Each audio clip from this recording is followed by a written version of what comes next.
오늘 우리에게 주신 하나님의 말씀은 욥기 17장 6절에서 16절 말씀입니다.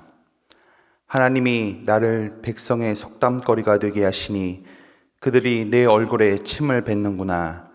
내 눈은 근심 때문에 어두워지고 나의 온 지체는 그림자 같구나.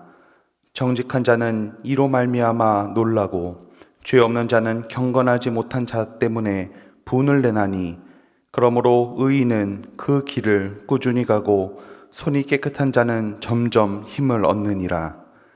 너희는 모두 다시 올지니라. 내가 너희 중에서 지혜자를 찾을 수 없느니라. 나의 날이 지나갔고 내 계획이 내 마음의 소원이 다 끊어졌구나. 그들은 밤으로 낮을 삼고 빛 앞에서 어둠이 가깝다 하는구나.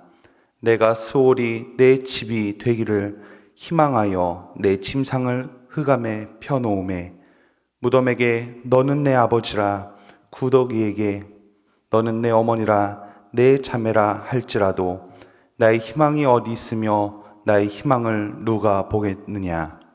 우리가 흙 속에서 쉴 때에는 희망이 스올의 문으로 내려갈 뿐이니라. 아멘. 2010년 8월 6일 칠레에서는 대지진이 일어났습니다. 대지진의 여파로 건물을 비롯하여 많은 것들이 붕괴되는 피해를 입게 되었습니다. 당시 칠레 산호세 구리광산에서 작업하던 인부들도 이 지진을 피할 수 없었습니다. 구리광산에서 작업을 하다 지진으로 인하여 광산 입구가 붕괴되어 막히자 지하 700m에서 33명이 갇히게 되었습니다. 섭씨 32도나 되는 고온과 어두움, 먹을 것이라고는 유통기한이 지난 일부의 우유와 통조림 같은 것밖에 없었습니다. 깨끗한 물도 없어서 마실 수 있는 것이라고는 디젤 냄새가 진동하는 밝은용 공업수만 있을 뿐이었습니다.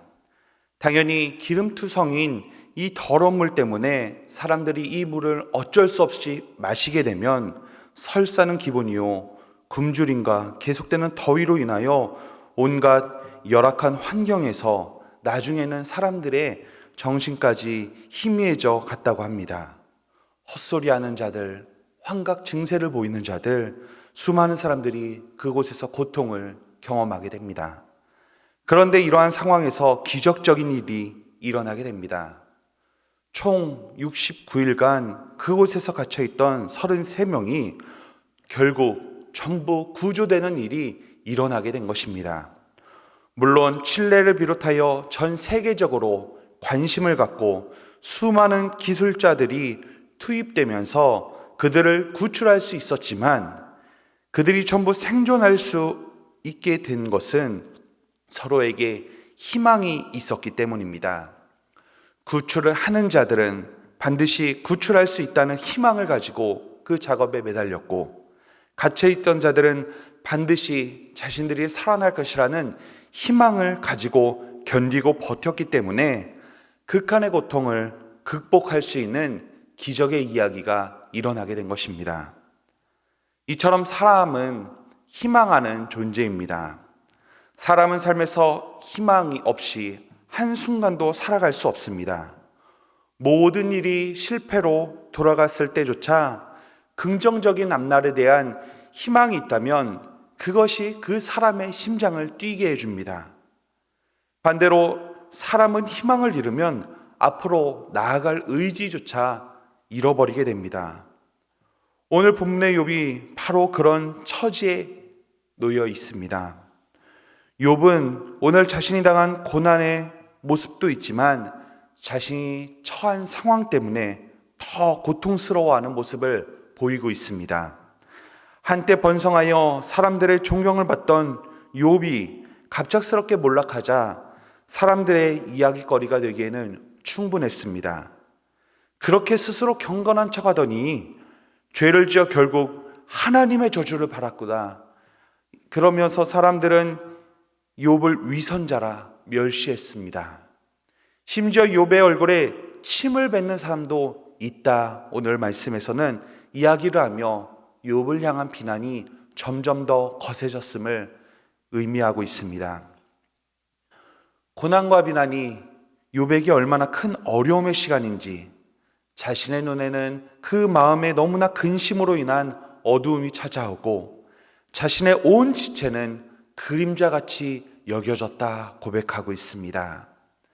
자신의 존재는 눈에 보기에 하나 큰 영향력을 줄 수 없는 그런 존재로 자기가 생각을 하며 완전히 욥 스스로 자존감이 바닥으로 떨어져 있는 모습을 보이고 있는 것입니다. 만약 우리의 삶이 이런 욥과 같은 삶이라면 어떨까요? 우리는 그 상황에서 도대체 어떠한 희망을 찾으며 어떠한 모습으로 살아갈 수 있을까요? 오늘 이러한 모습에서도 욥은 자신의 삶에서 믿음의 모습으로 희망을 가지고 있는 그 모습들을 보여주고 있습니다. 바로 9절의 말씀에서 이와 같이 말씀합니다. 그러므로 의인은 그 길을 꾸준히 가고 손에 깨끗한 자는 점점 힘을 얻느니라. 욥은 자신이 사람들에게 오해와 멸시를 받고 그로 인하여 마음과 육신의 상함이 있지만 결코 신앙을 버리는 모습은 보이지 않고 있습니다. 오히려 하나님 앞에 의인인 자신은 이러한 무질서한 세상 속에서 있을지라도 좌절하지 말고 계속해서 의로운 길로 갈 것을 고백하고 있는 것입니다. 이는 의인이 하나님께 정직하게 계속해서 나아간다면 반드시 자신을 회복시켜 주시고 또한 주님의 은혜를 통하여 자신이 다시 일어설 수 있음을 고백하는 그런 확신에 찬 희망을 가지고 있기 때문입니다. 그렇게 욥은 고난의 시간을 견디고 또 견디고 있습니다. 우리도 일상의 시간들을 살다 보면 욥과 같이 극단적인 상황에 놓이지 않을지라도 얼마든지 우리가 생각하기에 심각한 고난이나 시련의 시간을 만날 수 있습니다. 그럴 때 우리는 욥과 같은 신실한 신앙의 모습으로 계속해서 기다려야 될 것입니다. 주님만이 나의 소망이요 모든 고난을 극복하고 이길 수 있는 힘을 점차 우리에게 주시는 분은 바로 주님이시다. 그러므로 나는 그 주님만을 붙들겠다. 그 주님만을 의지하겠다. 끝까지 주님이 원하시는 길로 달려나가겠다. 이러한 고백이 우리의 삶에 있어야 될 것입니다. 오늘 하루도 우리가 믿음을 지키며 주님이 나의 희망과 소망이라 고백하며 생명 되신 주님만을 고백하며 믿음 가운데 살아가는 저와 여러분들의 삶이 되시길 주님의 이름으로 축원합니다. 그런데 주님이 나의 소망이요 또한 나는 믿음의 길, 의인의 길을 온전히 살아가겠다 결단하는 욥의 모습을 계속해서 오늘 말씀 가운데 찾아보면 뒤에서는 조금 아이러니한 모습이 나타나고 있습니다. 이러한 믿음의 고백을 한 지 얼마나 지났다고 자신의 인생을 이제는 다시 한탄하며 죽음에 대해서 논하고 있는 욥의 모습이 있기 때문입니다. 욥은 심지어 나의 희망이 어디 있으며 나의 희망을 누가 보겠느냐라고 말하고 있습니다. 이러한 욥의 이중적인 모습을 보며 저는 이런 생각이 들었습니다. 사람을 바라보고 환경에 집중하게 되다 보면 우리의 소망 되신 주님을 놓칠 수도 있구나. 방금 전까지 믿음의 길을 걷겠다는 욥이 이제는 친구들을 만나고 자신을 비난하는 그런 부정적인 이야기들이 오고 가는 상황 속에 집중하다 보니 어느새 그는 다시 무기력한 모습, 인생에 대해 좌절하는 삶의 모습으로 변해버렸기 때문입니다. 우리도 그렇습니다.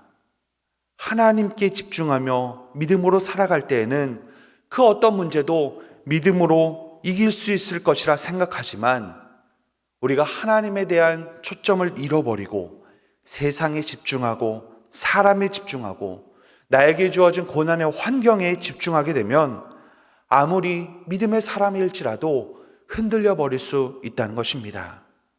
그러므로 우리는 더욱 매 삶에서 순간순간 주님께 집중하는 삶의 모습을 계속해서 가져야 합니다. 그래서 욥도 9절에서 이미 소망 되신 주님을 찾으며 꾸준히 그 길로 가야 됨을 스스로 고백하였습니다. 하지만 자신은 그 꾸준히 주님 앞에 나아가야 된다는 고백을 하고서도 그 꾸준함을 잃어버렸다는 것입니다. 지속적인 이러한 모습, 꾸준히 주님 앞에 나아가는 모습, 그러한 모습이 우리의 온전한 믿음의 삶이 될 때 우리도 날마다 주님과 동행할 수 있으며 우리의 소망 되신 주님이 주시는 참 은혜와 평안, 회복시키시는 그 놀라운 힘들을 경험할 수 있다는 것입니다. 사랑하는 성도님, 우리는 믿음의 모습이 지속돼야 됩니다. 매 순간순간 주님께 집중하며 주님께 소망을 두는 지속적인 믿음의 삶을 오늘도 살아감을 통하여 온전하게 주님과 동행함으로 승리하는 저와 여러분들의 삶이 되시길 주님의 이름으로 축원합니다. 이 시간 말씀을 생각하며 함께 기도하겠습니다. 오늘도 우리의 삶의 상황이 어떠할지라도 소망을 주님께 두는 삶이 되게 하여 주시옵소서. 그리고 주님과의 관계 속에서 지속적으로 주님께 나아감으로 흔들리지 않는 믿음의 삶을 온전히 살아가게 하여 주시옵소서. 이 시간 한 목소리로 기도하며 나아가도록 하겠습니다. 살아계신 아버지 하나님, 진심으로 감사합니다. 오늘도 우리에게 귀한 말씀을 통하여 하나님 은혜 주시고 우리가 믿음의 성도로서 어떻게 살아가야 되는지 다시 한번 하나님이 세상 가운데 결단하게 하심을 감사합니다. 주님만이 나의 소망이요 나를 살리시며 나에게 힘주시며 나의 모든 것들을 회복시키시는 주님이심을 고백하며 나아갑니다. 하나님, 이 세상 살아가면서 수많은 환난과 역경의 시간을 보내며 인생의 시간들을 보내며 살아가지만 그 속에서 우리가 어떠한 상황이 있을지라도 어떠한 관계일지라도 우리가 온전히 주님께 소망을 두며 주님만을 붙들며 살아가는 믿음의 성도의 삶이 되게 하여 주시옵소서. 그래서 날마다 주님만을 붙들며 믿음 가운데 견디고 이기며 승리하게 하여 주시고 정말 주님 때문에 또한 이 모든 역경도 정말 해결하며 그 기쁨 가운데 나아갈 수 있도록 인도하여 주시옵소서. 또한 주님과의 그 관계가 지속적으로 날마다 우리가 더 깊이 나아가기 소망합니다. 그래서 정말 우리가 주님께 집중하여 늘 주님과 매 순간순간마다 동행하게 하여 주시고 늘 주님만을 붙들며 온전한 믿음의 성도로 살아가게 하여 주시옵소서. 그래서 하나님, 세상 때문에 사람 때문에 주어진 환경 때문에 우리가 흔들리지 않게 하여 주시고 온전한 믿음의 성도의 삶을 끝까지 살아갈 수 있도록 붙들어 주시옵소서. 이제는 우리 구주 예수 그리스도의 은혜와 아버지 하나님의 크신 사랑하심과 성령님의 교통하심이 오늘도 우리에게 주신 말씀을 통하여 결단하여 온전하게 나의 소망 되시고 나의 능력 되시는 주님만을 바라보고 그 주님과 지속적인 관계를 맺고 살아가길 결단하는 모든 영혼들 위에 영원토록 함께 하시길 간절히 축원하옵나이다. 아멘.